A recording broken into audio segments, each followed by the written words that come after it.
Bonjour et bienvenue dans boursier.com Learning avec aujourd'hui Mathias Bacchino, le directeur général de Bing.fr. Bonjour Mathias. Bonjour Didier, bonjour à tous. Alors on va parler aujourd'hui du fonctionnement de la bourse et des marchés financiers dans leur ensemble avec les investisseurs bien sûr, avec les émetteurs, avec les intermédiaires. On va essayer de s'y retrouver et d'abord, pour commencer dans l'ordre, on va parler des investisseurs. Donc alors quels sont-ils exactement ces investisseurs ? Alors, il existe, Didier, plusieurs types d'investisseurs susceptibles d'intervenir sur les marchés financiers. Le premier type, ce sont évidemment les particuliers. Ils peuvent être soit des personnes physiques, comme vous et moi, qui interviennent par le biais d'un compte titre, par exemple. Également des comptes joints, parfois, pour les couples. Et on parle aussi souvent, pour les investisseurs particuliers, des clubs d'investissement qui rassemblent en fait plusieurs investisseurs particuliers qui souhaitent mettre en commun une partie de la gestion de leur épargne. C'est la première grande famille, sont vraiment ces particuliers, comme vous et moi. Vous avez également les entreprises qui viennent investir sur les marchés financiers, soit pour des raisons stratégiques, soit le plus souvent pour des raisons de gestion de trésorerie, puisque lorsque l'on a un excédent de trésorerie pour une entreprise, ça peut être intéressant de l'investir sur les marchés. Vous avez le troisième type d'investisseurs qui sont les plus gros, les plus larges en volume par la taille de leurs investissements boursiers, ce qu'on appelle les investisseurs institutionnels, on dit parfois les zinzins dans le langage boursier, et qui viennent, eux, intervenir pour des raisons stratégiques, tout simplement, sur les marchés financiers. Alors ça, ce sont les investisseurs. Donc, il y a en face les émetteurs, les entreprises, entre autres. Quels sont-ils exactement, ces émetteurs ? Eh bien, face aux entités, aux participants au marché, aux acteurs des marchés qui souhaitent évidemment placer leur argent, il faut des structures qui cherchent à s'en procurer. Donc, ce sont toutes les structures qu'on appelle les émetteurs et qui cherchent à se procurer du financement. Donc on retrouve de ce côté-là aussi des entreprises qui viennent chercher tout simplement, soit par le biais d'une introduction en bourse, ce qu'on appelle une IPO, et on en reparlera dans ce cycle de vidéos, chercher des fonds pour leur augmentation de capital ou tout simplement leur introduction en bourse. Également des entreprises qui peuvent émettre des obligations pour chercher à se financer en dehors du système bancaire par le biais des marchés financiers. Toujours du côté des émetteurs, vous retrouvez des intervenants très connus que sont les États ou les collectivités locales, de manière générale les organismes publics et parapublics, qui par le biais d'émissions d'obligations cherchent à financer leurs dettes.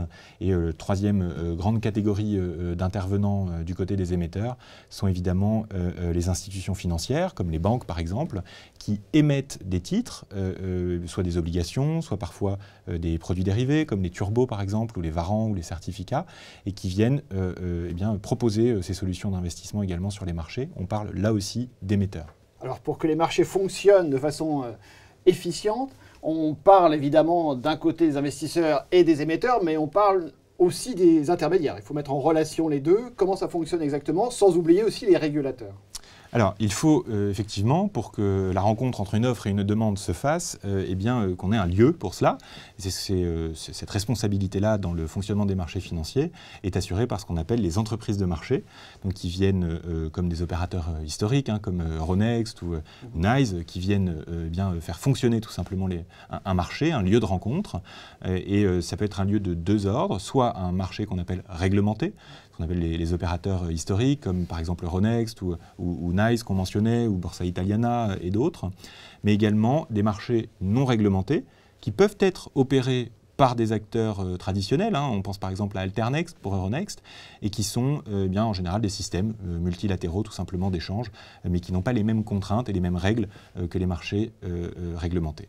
Pour accéder à ces marchés, pour accéder à ce lieu de rencontre, il faut ce qu'on appelle des intermédiaires, qui sont membres officiels du marché concerné et qui permettent aux particuliers comme aux entreprises d'avoir une porte d'entrée. C'est le cas par exemple de Bing.fr en tant qu'intermédiaire financier et prestataire de services d'investissement, d'avoir accès tout simplement, d'être la porte d'entrée, le canal d'accès à ces marchés financiers. C'est un mot donc sur les régulateurs, les fameux gendarmes.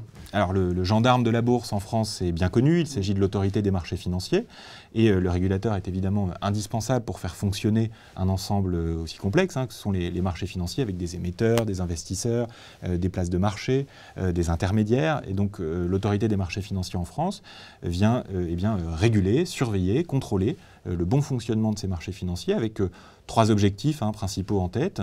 Le premier, c'est évidemment la protection de l'épargne investie sur des instruments financiers. Le deuxième, je dirais que c'est l'information de manière générale, l'information des épargnants, des particuliers évidemment, avec un focus spécifique sur les particuliers qui nécessitent le plus de protection.